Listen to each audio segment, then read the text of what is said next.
Good morning, everybody. I said before I get out to work today, I would take some time to make a short little video, and I'm praying that it'll be a blessing to you. But I just want to help those of you who may have people in your ear who are trying to tell you that the advice that people like myself and other naturopaths are trying to provide to you may be flawed, and that you should be careful and you should be careful. You should be careful. You should weigh out anything that anybody tells you about your health. But what I wanted to do today is I was going to just basically put the skunk on the table. One of the reasons that I took it upon myself to start making videos like this is because I knew from personal experience, and I knew from what I've heard and observed with other people that folk were putting a lot of faith in people in the institution of the medical I guess I say the medical industry. That's what I'll call it, the medical industry, because it is an industry. But people were putting a lot of faith in the medical industry and not thinking that there could be some problem with turning the entire weight of every decision about your health over to physicians and to other practitioners in the medical industry. And the reason that I'm so adamant about this is not that I'm against doctors or against researchers and pharmaceutical companies. No, all of them have their place. But I want to make it clear to you that they're not infallible. As a matter of fact, I just pulled up some more information. usnews.com and npr.org both ran articles saying that medical errors rank third behind heart disease and cancer as the third leading cause of death. And this is according to Johns Hopkins researchers. Johns Hopkins is, big medical research center. And their own researchers are saying that we mess up. And we mess up so badly that 250,000 people, that's 250,000 people, die every year just based upon somebody screwing up. A medical error, giving you the wrong prescription, people not handling you properly in the hospital, maybe falling, whatever the error is. We have 250,000 people every year dying at the hands of medical practitioners. Now, you would think maybe car wrecks would be up there in top 3 or something like that, but I'm gonna die because of my medical practitioner making a mistake. So I just wanted to say this. I'm not saying this to be on the attack, but I'm saying it because I feel you need to know, if, if you came into my business and, if I am subject to cause you harm because I have a bad track record, you need to be aware of that. You don't need to be walking in thinking that, everything that I do in my business or everything that I do in my medical practice is 100%. It's not. Doctors are human beings, and doctors are getting a lot of their information from pharmaceutical companies that pay a lot of money to get their drugs in the hands of doctors, so those drugs can be passed on to the public. And I don't have to tell you about the number of drugs that have had callbacks, now lawsuits pending, and all this kind of thing, from Vioxx right on down. I mean, these were drugs that they told us were good, and now they're bad drugs. And so I know that I'm preaching to the choir with a lot of you who've been following me because you've already decided to take it upon yourself to be proactive with your health.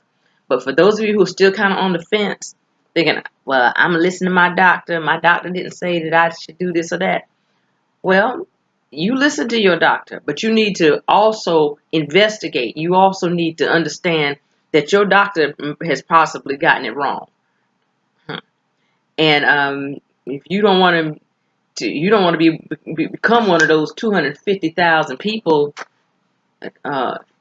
250,000 people who checks out every year due to medical error, you might want to be a little more proactive in taking care of the things that you can. Now, you break your leg, you need a doctor to set that.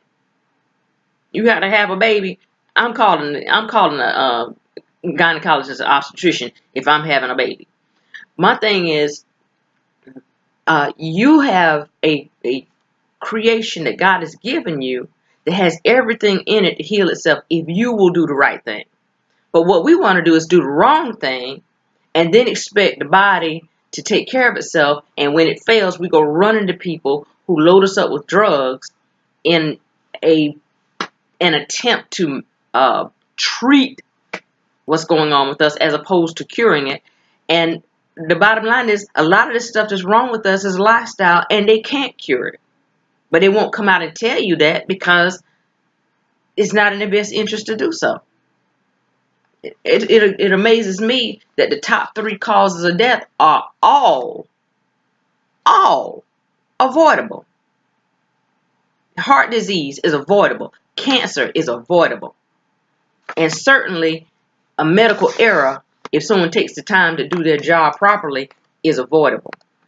But the thing is, this is the world that we're living in, and this is the medical system that we're operating in. And so that's why I'm saying to you, you need to be vigilant and proactive in taking the necessary steps to make sure that you, first of all, don't even have to get in a doctor's office, other than to maybe check your vitals every year to make sure you're on track. But, you know, this living by the medical bottle, it's got to stop, because it's not sustainable. We can't have the number of people that we have right now in our country sick, debilitated, and expect to be able to, first of all, those of us who are well and out here trying to work, we can't continue to carry the weight of people who can't work because they're sick. And I'm not trying to throw any kind of shade. I'm just saying what I'm saying. We have a sick country. I mean, look at this drug epidemic that's going on with the, prescription drug abuse. I mean, kids all strung out. I mean, it's like, and dying, overdosing, and this kind of stuff. I mean, somewhere along the line, we as a country, we got to start taking responsibility for our health. We got to do it. And if I got to be a voice for that, you can hate me, you can love me, but I'm just going to do what I know the Lord has put in me to do, and that is to inform people of what they need to do to stay well. So I got my little speech out about medical industry. I just wanted you to understand why I'm so adamant about it. But then I'm gonna give you this little tidbit, and I'm gonna go on because I gotta get to work. But I want you to know why you need to take. I guess this had a title today. It would be why you need to take your health seriously. And the reason that you need to take your health seriously is because it is something that you can do something about if you are serious. Okay? Because the bottom line, the baseline of practically every disease, except for the ones that we have a few diseases that are genetic, and we know that. Okay? I'm not talking about those. I'm talking about these lifestyle diseases. Okay? Like high blood pressure, diabetes, cancer, those kinds of things. Things that if you do the right things, you can avoid them. All right? We need to be more serious about these because the medical industry is not going to try and cure you of any of these diseases. What they're going to try to do is treat you. There's a difference between curing somebody and treating somebody. Curing means you're getting rid of the situation. And the only way to get rid of a situation is to reverse to stop doing, first of all, what created the situation, and then to put the proper building blocks in the body to recreate a new healthy body after you've been ravished by disease. So, I want to say this. Dehydration and acidity. If I don't get anything else across to you ever again in any kind of video, dehydration and acidity, you have to understand the damage that dehydration and acidity do to your body. First of all, if you're dehydrated, you have a nutrient system and a waste removal system that depends upon water. Okay? Because if your body is dehydrated, you don't have enough water in your system, you can't possibly get the nutrients that you eat in the food that you consume. Those nutrients can't travel to the various cells and tissues that they need to travel to if you dry it out. Okay? And there are a number of ways you can get dried out besides not drinking water. Some of the things that we drink dehydrate us. I don't have to tell you what's on the top of the list. Soda. If you are still crazy enough to be drinking a soda, and I'm going to call you crazy. If you've been watching my videos and you still putting a soda in your mouth, you crazy. All right? I've said it. You can stop following me if you mad with me or whatever. I don't care. If you are still drinking sodas, you are asking for it. Because sodas are going to dehydrate your body. And the second thing, they make you acidic, which further dehydrates your body and demineralizes your body, which makes your body weak and fragile and open and susceptible to diseases. When your body becomes acidic, your blood has to snatch minerals from all other parts of your body to try to get into the blood to neutralize the acid in your blood, or else your blood is going to clot up and you will die of a heart attack or stroke. Okay? So, keeping good water in your system, staying hydrated, but then also making sure that you keep things that are going to make you acidic out of your body, because becoming acidic in itself is not the problem. It's what the acidity does to your blood and to your body that's the problem. And the first thing acidity does is it makes your body give up minerals from areas where those minerals need to stay in place, such as your bones, your teeth, your muscles, and that kind of thing. Even the tears that you cry. Okay, a lot of you are running around here putting drops in your eyes and using mouthwash for dry mouth and that kind of thing. And all that is your body screaming to you, I'm dehydrated. Stop drinking these daggum Mountain Dews and Cokes and Pepsis and Dr. Peppers and give me some water. That's why your eyes are dry. That's why your mouth is dry. That's why your skin is dry. That's why you don't have any energy. That's why your blood pressure is high. You're dehydrated and acidic. So, and let me go even further. When you're acidic and you become mineral deficient, then you have a whole nother set of situations that develop because of being mineral deficient. So when you're mineral deficient, I printed them out right here. When you're mineral deficient, you suffer constipation, bloating, abdominal pain, a decreased immune system, sometimes even diarrhea, irregular heartbeat, loss of appetite, nausea, vomiting, numbness or tingling of your extremities, that means your hands or your feet, heart attack and stroke, depression, birth defects, and the list goes on. That's because of a lack of minerals. And then we have crazies out here telling you don't have to take vitamins and minerals. Okay, I'm going to cut this video off right now because this is too crazy for me to just keep going on with it. I think I've made my point. If you are not drinking water, and I mean good alkaline water, you are asking for trouble. You're asking for disease. You're asking for pain. You're asking for suffering.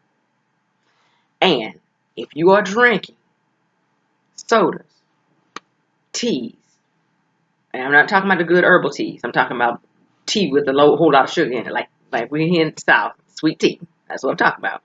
If you're drinking sodas, you drinking tea, you drink an excessive amount of coffee, if you're drinking beer, you drinking liquor, you drinking all these acidic drinks on the regular, and you not drinking water to kind of counteract that stuff. I'm not saying you can't have a cup of coffee. Got mine right here. But guess what? The rest of the day, you know what Poyette's going to be drinking the rest of the day? H2O with a pH of 9.5 or higher. Okay? So, I think I've kind of made it clear. I'm not trying to be mean or ugly or tell you can't have fun in life. But you got to take charge of your health. You need to understand that putting a whole lot of faith out here in this medical industry is a no-no. You love and respect your doctors and your nurses, but understand they do not have all the answers. And, oh, I have to add this before I close. I did a little more research on something else I was working on with my husband. This is for your doctor who tells you don't worry about them herbs and don't worry about them minerals and vitamins. A new study published in the Health Services Research Journal shows that physicians and nurses are more likely to turn to alternative and complementary medicine than the general public when treating themselves. This is strangely at odds with the fact that few doctors will prescribe or recommend natural health products to their patients. This was from the from iblproducts.com health library, and the study was published by the Health Services Research Journal. That your doctor and your nurse, if they get sick, they are more likely to turn to alternative and complementary medicine than the public when they treat themselves. And this is strangely at odds with the fact that few doctors, very few, will prescribe or recommend natural health products to their patients, but they use them for themselves. So your doctor is telling you don't worry about them vitamins, minerals, and herbs and going to get a detox, but if he gets sick, that's the first thing he's going to do. I want you to have a beautiful day. Stay beautiful. If you are on your Himalayan pink salt and you're on your alkaline water, you go boy, you go girl. And you spread that word and you take care of your family and get your kids off all this sugar and live a beautiful life. We can do this. We can do this. But we've got to work together. We've got to spread this word and make sure that we're not being taken advantage of. All right. Love you in the Lord. I'm going on to work. You have a beautiful day.